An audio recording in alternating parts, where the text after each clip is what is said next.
It's Hikaru Nakamura versus Wesley So at the Tata Steel Chess India 2022. These two top players are amazing fighters, and currently Hikaru has the white pieces, Wesley has black, and in the rapid event it was Wesley who had triumphed over Hikaru. So this is something where Nakamura will be vying for his revenge. Also, in shorter formats, Hikaru is considered to be quite a strong player, and you can see there Wesley taking out his hotel card as well as his ring. He's getting ready for the struggle, and off we go. Knight f3 by Hikaru, c5 played by Wesley, and e3. This is some sideline stuff by Nakamura to just throw Wesley off his preparation. Wesley taking his time to figure out which way he wants to place his pieces, because you can put your bishop on g6, you can also put it on e6, which way you want to continue. Okay, so d5, and now Hikaru goes c4. Now all of a sudden we are in some kind of Karo Khan territory perhaps. If he takes with the pawn, nobody takes with the knight. Now this is not a great idea, because black can now kick the knight away with e5. There's also one more example of how Hikaru is a very practical blitz player. Even though he knows that black will equalize quite easily with e5, what he wants is a more original position more than anything else. e5 played by Wesley, knight goes back, and now the knight comes out to c6. So black has an excellent position. He has space, more development, center control, everything flowing for him. Now knight takes d5, queen takes d5, both moves make a lot of sense. Wesley takes with the queen, offering a queen trade. Should you take it or not is the question here, and Hikaru is grappling with it.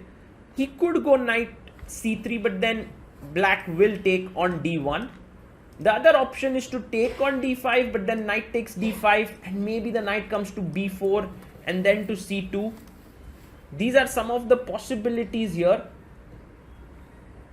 So Hikaru taking his time, 2 minutes 14 seconds.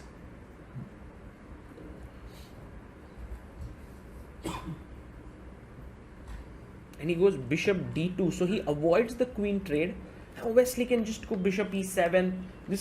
This is one way to continue also, or he can hit with e4, but e4 knight c3 has to be checked. So for example, let's say you go e4 knight c3 queen f5. I think this is a very interesting position. Things can get sharp with knight b5, e takes f3, knight c7 check, king d8, and you really don't want to be calculating these things with a discovered check coming up here and stuff like that. But this is better for black. Wesley decides to keep it simple and goes knight e4. But after knight c3 takes bishop c3, you can see that white has now an equal position out of the opening. So black's small edge is now gone. f6, a very strong center for black. Bishop c4 played. Bishop b4, you can see how Wesley so quickly exchanging the pieces. With black, he is okay with solid equality out of the opening.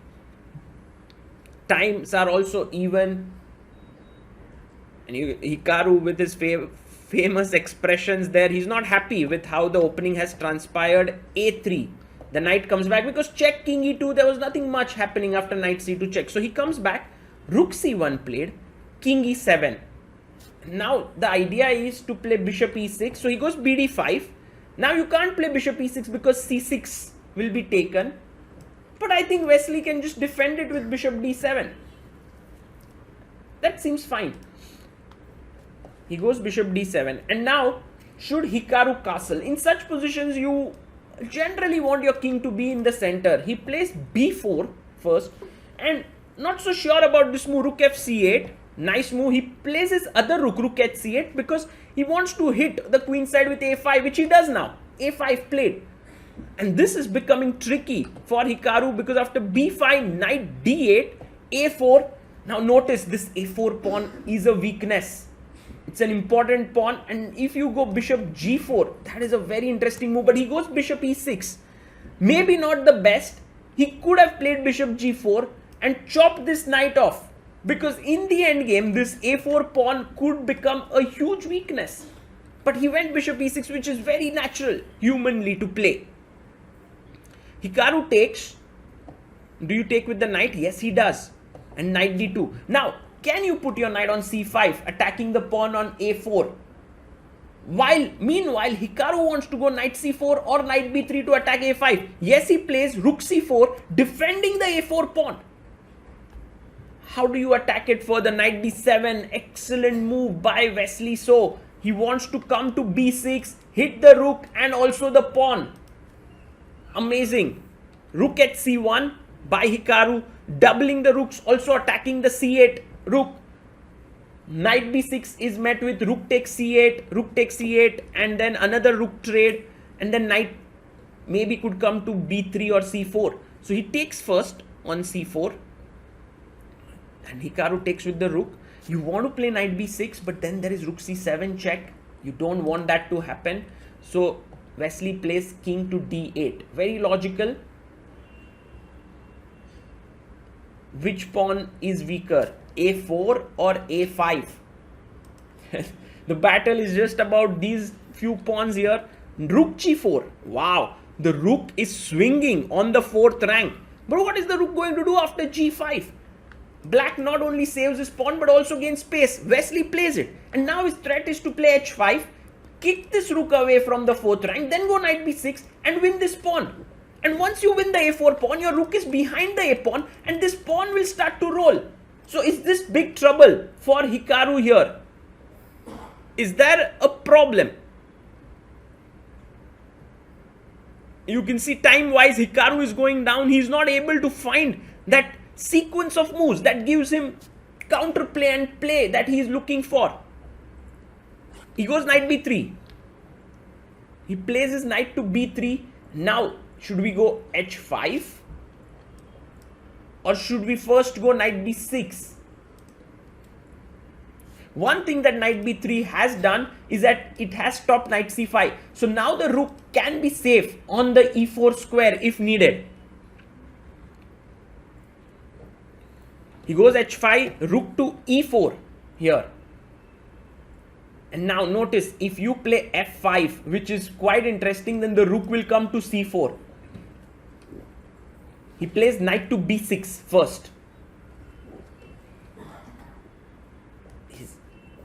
G4 by Hikaru. Now h4 is very much possible, but then it closes down the position, also cements the rook on e4 because f5 no longer is possible.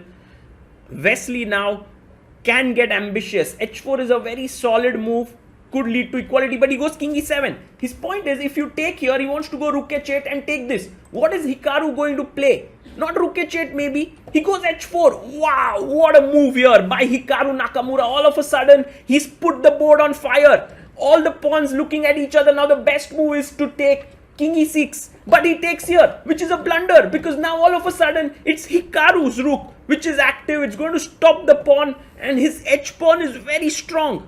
Knight to c5, attacking b7. The things simply turned completely there within a span of couple of moves.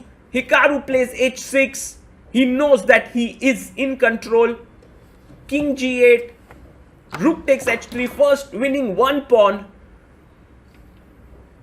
Now, should he bring his king in?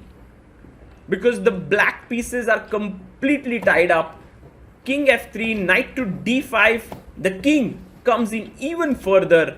Knight to c3 check, king f5, b6, knight d7, and he takes on f6, and Wesley resigns.